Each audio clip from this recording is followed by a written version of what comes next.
अध्याय 6 पुरी में लौटना एवं रथ यात्रा लीलाएं।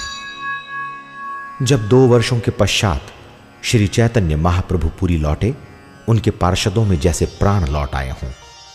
भगवान चैतन्य सर्वप्रथम नित्यानंद, जगदानंद, मुकुंद और सार्वभौम भट्टाचार्य को मिले। उन्होंने सार्वभौम को सूचित किया कि मैंने कई पवित्र धामों की यात्रा की तथा कई संतों को मिला, परंतु रामानंद राय के समान योग्य कोई नहीं मिल सका।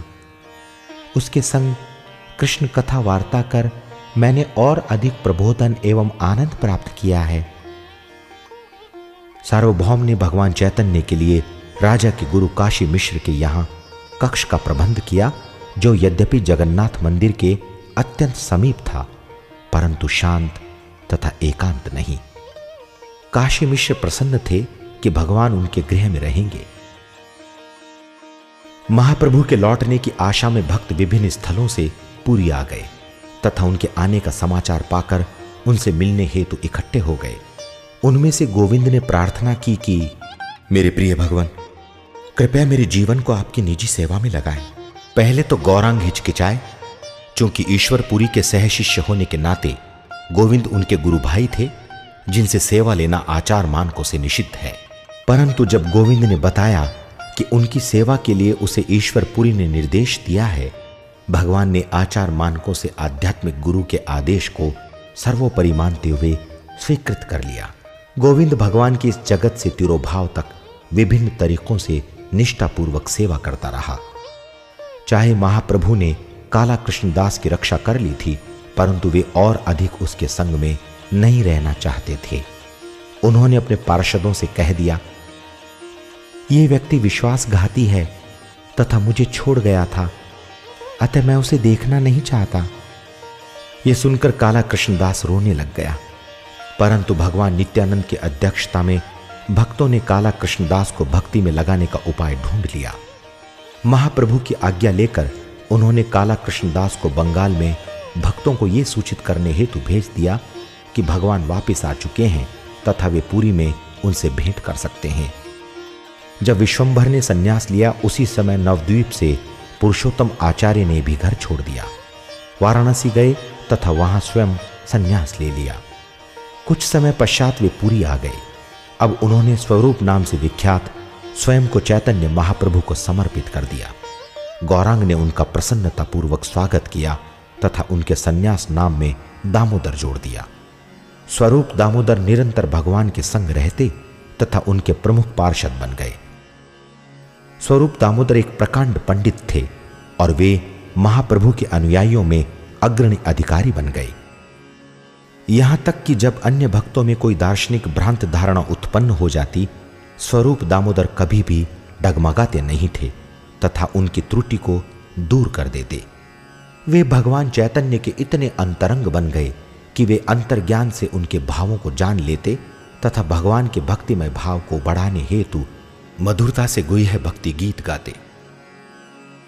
जब उड़ीसा के राजा महाराज प्रताप रुद्र ने भगवान चैतन्य के अद्भुत क्रियाकलापों तथा तीव्र भक्ति के बारे में सुना, वे भी उन्हें मिलने के लिए उत्सुक हो गए।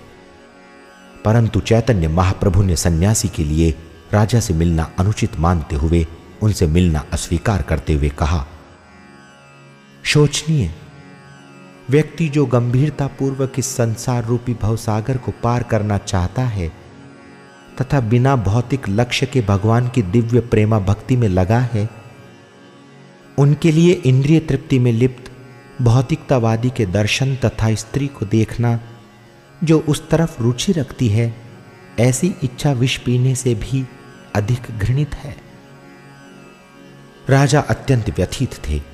अतः सार्वभौम भट्टाचार्य और रामानंद राय ने भगवान चैतन्य को राजा से भेंट हेतु बारंबार निवेदन किया, परंतु राजा मिलने हेतु जितना अधिक व्यग्र था, भगवान उतने न मिलने के लिए अटल थे।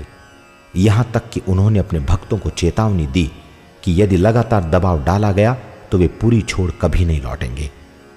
जब सार्वभौम ने यह महाराज प्रताप रुद्र को बताया तो व्यथित राजा हताश हो उठे। जब गौरांग दक्षिण भारत में थे तो उन्होंने 7 ताड़ के तनों को गले लगा वैकुंठ भेजकर वृक्षों पर अपनी दया प्रदर्शित की। क्या महाप्रभु ने प्रताप रुद्र नामक अधम जीव को छोड़ सभी पापियों के उद्धार की प्रतिज्ञा ली है? यदि गौर हरि मेरे प्रति कृपालु नहीं है तो मैं अपना राजपाट त्याग दूंगा तथा भिक्षु बन द्वार द्वार भिक्षाटन करूंगा।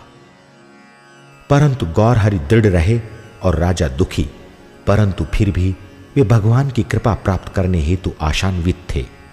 गौरांग के पुरी में निवास के बाद उनके बंगाल के गृहस्थ भक्तों ने उनसे भेंट हेतु रथ यात्रा के दौरान वार्षिक यात्रा हेतु नियत कर ली। वर्षा ऋतु में रथ यात्रा एक लोकप्रिय उत्सव है जिसमें भगवान जगन्नाथ अपने मंदिर से बाहर आकर गुंडीचा मंदिर में भव्य रथ द्वारा खींचकर ले जाए जाते हैं। पारंपरिक कई तीर्थयात्री रथ यात्रा में भाग लेने हेतु बंगाल से पुरी आते तथा ऐसा करने से भगवान चैतन्य के श्रद्धालु वर्षा ऋतु के 4 महीने यानी चातुर्मास उनके सानिध्य में रहते हैं। प्रथम बार वे 200 लोगों की टोली में गए। वहां पहुंचकर वे ये देखकर आनंदित थे कि पूर्व ख्यात मायावादियों के अग्रणी सार्वभौम भट्टाचार्य उनके मध्य नृत्य तथा कीर्तन कर रहे हैं। महाराज प्रताप रुद्र भक्तों के बारे में जानना चाहते थे, इसलिए गोपीनाथ आचार्य उन्हें महल की छत पर ले गए जहां से वे भक्तों को पुरी की गलियों में भगवान नाम का कीर्तन करते देख सकते थे। आचार्य ने राजा को अग्रणी भक्तों के बारे में बताया जिनका शारीरिक तेज तथा असाधारण उत्साह जिसमें वे हरे कृष्ण का कीर्तन कर रहे थे को देख वे आश्चर्यचकित रह गए। राजा ने बहुत कीर्तन श्रवण किए थे, परंतु इस कीर्तन ने उनके शरीर के रोम खड़े कर दिए तथा गौरांग को मिलने की उनकी इच्छा और भी तीव्र हो गई। अल्प समय पश्चात ही बंगाल से हरिदास ठाकुर आए। वे एक महान भक्त थे।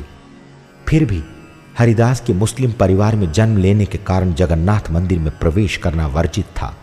इसलिए महाप्रभु ने उनके लिए एक कुटिया का प्रबंध किया जहां से वे जगन्नाथ मंदिर के चक्र का दर्शन कर सकते थे तथा प्रणाम कर सकते थे।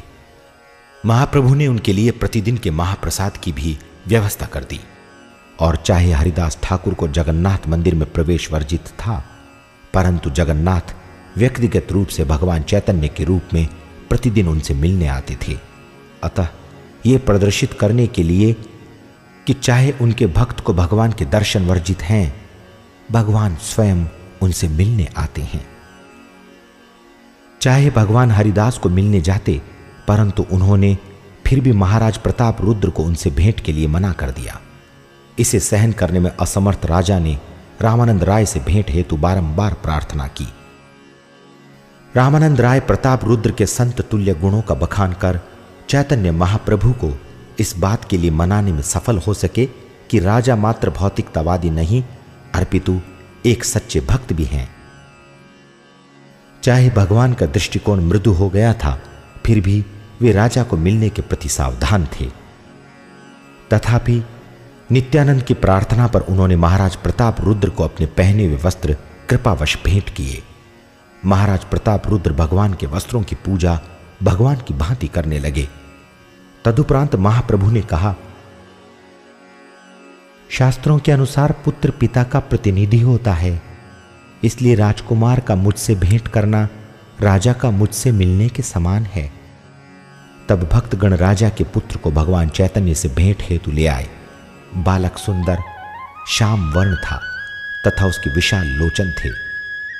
उसने पीतांबर पहना था तथा उसका शरीर आभूषणों से अलंकृत था। उसे देख गौरांग को कृष्ण स्मरण हो आए तथा उन्होंने प्रगाढ़ता से बालक का आलिंगन किया। चाहे इस बात ने महाराज प्रताप रुद्र को आंशिक रूप से संतुष्ट किया था, फिर भी वे महाप्रभु से प्रत्यक्ष भेंट हेतु लालायित थे। प्रत्येक वर्ष की भांति रथ यात्रा से पूर्व भगवान चैतन्य तथा उनके पार्षदों ने गुंडीचा मार्जन कर भगवान जगन्नाथ के आगमन की तैयारी की। सैकड़ों झाड़ू तथा बाल्टियां लेकर वे मंदिर तथा उसके क्षेत्र को पूरी तरह से 2 बार साफ करते। सर्वत्र पानी डालकर वे मंदिर को अंदर तथा बाहर से धोते।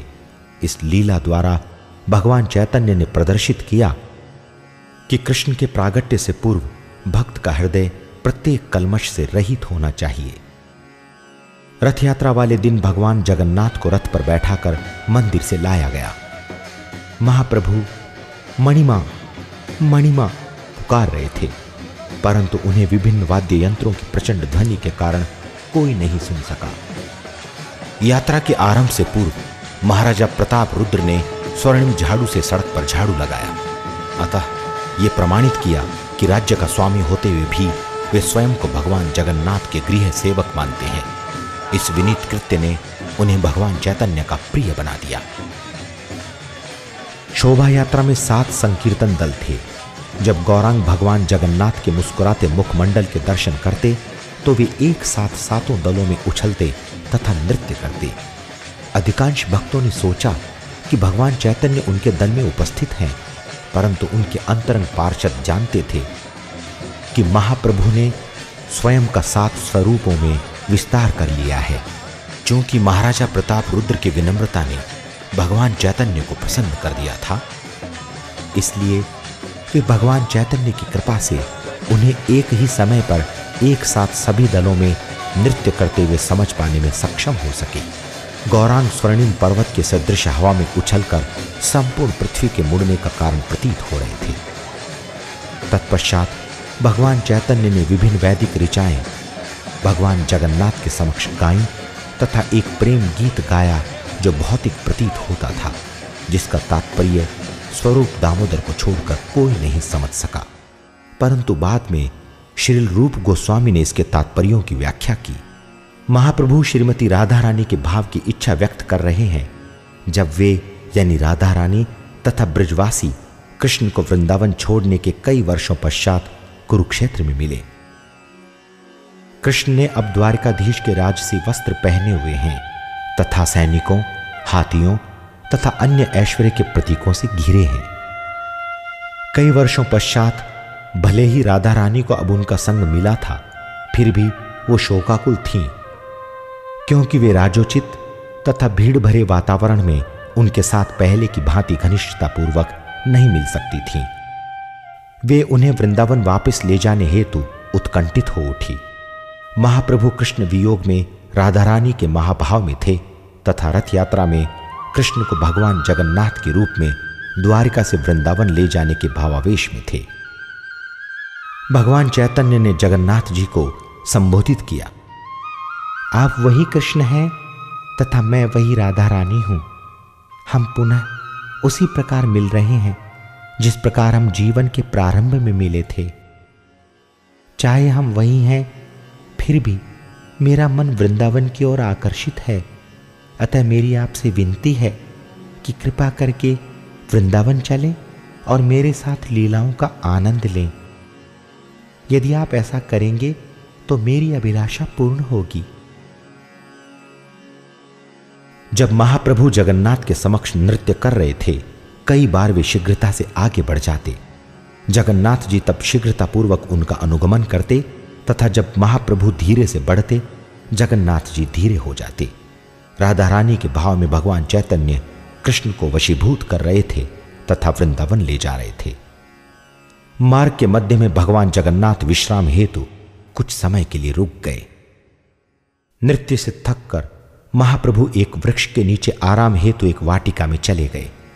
सार्वभौम भट्टाचार्य से पहले ही मंत्रणा किए हुए राजा ने विनीत वैष्णव की वेशभूषा, साधारण वस्त्र तथा आभूषणों रहित महाराज प्रताप रुद्र ने वाटिका में प्रवेश किया और उपस्थित वैष्णवों की आज्ञा से भगवान चैतन्य के चरण व पांव दबाने लग गए तथा श्रीमद् भागवतम के उत्कृष्टतम गोपी गीत का वर्णन प्रारंभ कर दिया।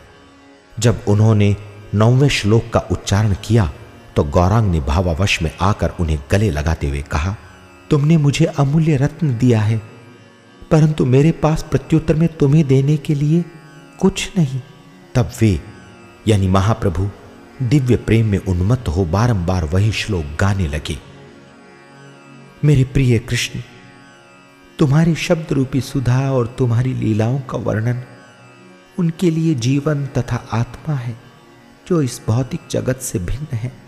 उच्च अधिकारियों द्वारा संचारित ये कथाएं सभी पापों के मूल का नाश कर देती हैं तथा जो कोई भी इन्हें सुनता है वो संपूर्ण सौभाग्य को प्राप्त करता है। ये कथाएं संपूर्ण जगत में प्रसारित हैं और आध्यात्मिक शक्ति से परिपूर्ण हैं। जो कोई भी भगवान के संदेश का प्रचार करता है वो निश्चित रूप से सर्वश्रेष्ठ मंगल का दान देने वाला है। भगवान चैतन्य ने कहा, आप महावदान्य हैं, आप महावदान्य हैं, तथा पुनः राजा का आलिंगन किया और अपनी कृपा उन पर की। चाहे वे सब कुछ जानते थे, फिर भी उन्होंने दिखावा किया कि वे ये नहीं जानते कि वे वेश बदले राजा से बात कर रहे थे। जगन्नाथ जी ने पुनः अपनी यात्रा प्रारंभ की और थोड़े समय आगे चलने पर उनका रथ अचानक रुक गया। सैकड़ों व्यक्तियों के संपूर्ण बल द्वारा रस्सियों से खींचे जाने पर भी रथ न हिला। महाबली व्यक्तियों को खींचने हेतु बुलाना भी निरर्थक हो गया। यहां तक कि हाथी जिन्हें रथ खींचने के लिए उकसाया गया, पर वे भी रथ हिला न सके और चीखने लगे। कोई नहीं जानता था कि क्या करें। वास्तव में भगवान जगन्नाथ भक्तों को सेवा का अवसर प्रदान करने हेतु स्वयं को परिवहन करने की आज्ञा देते हैं, परंतु वे अपनी इच्छा से चलते हैं। जब वे रुकना चाहते हैं तो रुक जाते हैं। गौरांग तब रथ के पीछे गए और अपने सिर से रथ को धकेलने लगे। रथ धीरे धीरे गड़गड़ाहट करते हुए आगे बढ़ा तथा जगन्नाथ जी पुनः अपनी यात्रा पर लौट आए। कीर्तन और भी प्रचंड हो गया तथा गुंडीचा मंदिर तक अविचल होता रहा, जहां जगन्नाथ जी को रथ से अवरोहित किया गया। रथ यात्रा के 5 दिन पश्चात हेरा पंचमी के दिन, जब लक्ष्मी देवी अपने पति के अनुपस्थिति से क्रोधित होती हैं, गुंडीचा मंदिर आकर उन्हें वापस घर लाने का प्रयत्न करती हैं। उस दिन श्रीवास ने वैकुंठ तथा लक्ष्मी देवी का गुणगान किया, परंतु स्वरूप दामोदर ने कहा, प्रिय श्रीवास, द्वारका तथा वैकुंठ का ऐश्वर्य वृंदावन की तुलना में तुच्छ है। अपने मत के समर्थन में स्वरूप दामोदर ने ब्रह्म संहिता अध्याय 5 श्लोक 56 के एक श्लोक का उच्चारण किया। वृंदावन की गोपियां महालक्ष्मी हैं। पूर्ण पुरुषोत्तम भगवान कृष्ण वृंदावन के भोक्ता हैं। वृक्ष कल्पतरु तथा भूमि दिव्य पारस से बनी है। पानी सुधा, वार्तालाप गायन, चलना नृत्य है और कृष्ण की निरंतर संगिनी उनकी बांसुरी है। अतः वृंदावन एकमात्र आनंद स्थली है। बंगाल के भक्त वर्षा ऋतु के संपूर्ण चातुर्मास पुरी में रहे। भगवान चैतन्य के मधुर सानिध्य की खुशी में निमग्न उन्होंने भगवान जगन्नाथ की प्रसन्नता हेतु विभिन्न उत्सव मनाए। तब गौरांग ने उन्हें बंगाल लौट जाने की प्रार्थना की। विशेषतः उन्होंने नित्यानंद तथा अद्वैत को कहा कि वे इन्हें जात पात के भेदभाव बिना कृष्ण प्रेम प्रदान करें। परंतु महाप्रभु के संग को छोड़कर जाने की भक्तों की इच्छा नहीं थी। चाहे वे प्रतिदिन जाने की तैयारी करते, वे मात्र प्रस्थान में विलंब कर दिन समाप्त कर देते। अंततः भगवान चैतन्य ने उन्हें वापस जाकर अपने कर्तव्यों के पालन पर जोर दिया, परंतु उन्होंने यानी महाप्रभु ने उन्हें आश्वासन दिया कि वे पुरी में रहते हुए भी उनके साथ बंगाल में भी उपस्थित रहेंगे, विशेषकर वहां जहां पर श्रीवास पंडित कीर्तन तथा नित्यानंद अपना आह्लादित नृत्य करेंगे। मैं भी प्रतिदिन नवद्वीप में मेरी माता के चरण कमलों के दर्शन हेतु जाऊंगा। चाहे वो इसकी वास्तविकता पर विश्वास नहीं करेंगी, परंतु मेरी उपस्थिति का अनुभव अवश्य करेंगी। बंगाल के एक गांव कुलीन ग्राम के सभी निवासी भक्त तथा गौरांग के प्रिय थे। जैसे ही वे प्रस्थान के लिए तैयार हुए, भगवान ने रथ यात्रा के रथों को खींचने हेतु प्रत्येक वर्ष मजबूत सिल्क के रस्से लाने को कहा। सत्यराज खान, कुलीन ग्राम का एक निवासी, ने गौरांग से प्रार्थना की, प्रिय भगवान, संसारी गृहस्थ होने के कारण मैं आध्यात्मिक जीवन के प्रगति संबंधी तथ्य नहीं जानता। कृपया मुझे उपदेश करें। भगवान चैतन्य ने उसे भगवान कृष्ण के पवित्र नाम का अनवरत कीर्तन तथा भगवान तथा उसके भक्तों की सेवा का निर्देश दिया। सत्यराज ने तब पूछा, मैं किस प्रकार भक्त की पहचान करूंगा? उसके गुण क्या हैं? महाप्रभु ने व्याख्या की कि वैष्णव का मूल लक्षण है कि उसने अभक्त संग का त्याग कर दिया है। जब सत्यराज ने और व्याख्या जाननी चाही तो भगवान चैतन्य ने स्पष्ट किया कि जो कोई भगवान कृष्ण का एक बार भी नाम लेता है वो वैष्णव है। जब सत्यराज खान अगली बार पुरी गए तो उन्होंने वैष्णव के लक्षणों के बारे में आगे पूछा तथा इस बार महाप्रभु ने कहा, जो कोई भी निरंतर कृष्ण का नाम जप करता है वो वैष्णव है। और 1 वर्ष पश्चात सत्यराज खान ने पुनः वही प्रश्न पूछा तो गौरांग ने उत्तर दिया, वो व्यक्ति जिसकी उपस्थिति कृष्ण नाम के जप के लिए प्रेरित करती है वो वैष्णव है। इस प्रकार भगवान चैतन्य ने वैष्णव के क्रमशः 3 स्तरों का वर्णन किया, नवागंतुक यानी कनिष्ठ, मध्यम अधिकारी तथा उत्तम अधिकारी। महान भक्त वासुदेव दत्त ने महाप्रभु से अनुनय किया, प्रिय भगवान, मैं बद्ध जीवों के दुख नहीं देख सकता। कृपया उन सभी के पापों का फल मुझे दे दें। उन सभी के पापों के लिए मुझे चिरकाल तक नार की अवस्था में दुख भोगने दें, परंतु कृपया उन्हें भवबंधन के रोग से मुक्त कर दें। वासुदेव दत्त से अत्यंत संतुष्ट भगवान चैतन्य ने उसे गले से लगा लिया। उन्होंने घोषणा की कि एक शुद्ध भक्त अपने स्वामी से जो कुछ भी मांगता है भगवान कृष्ण निश्चित रूप से उसे प्रदान करते हैं। कृष्ण का एकमात्र कार्य अपने भक्त की इच्छाओं की पूर्ति करना है, इसलिए तुम्हारी इच्छा किसी के भी कर्मों की सजा के कष्ट को भोगे बिना पूर्ण होगी। कृष्ण संपूर्ण ऐश्वर्यवान हैं, वो तुम्हें दूसरे जीवों के पापों के दंड क्यों भुगतने देंगे? मानव, प्रेमी, दर्शन शास्त्री और भौतिक नेताओं जैसे परमार्थ कार्यों के मध्य वासुदेव दत्त महान है, क्योंकि दूसरों के कल्याण की उनकी इच्छा किसी एक समुदाय या योनि तक सीमित न होकर सृष्टि के संपूर्ण जीवों हेतु हैं। यही नहीं, उनके कल्याण की उनकी इच्छा परम है, भौतिक अस्तित्व से उनकी मुक्ति तथा भगवत धाम वापस जाना।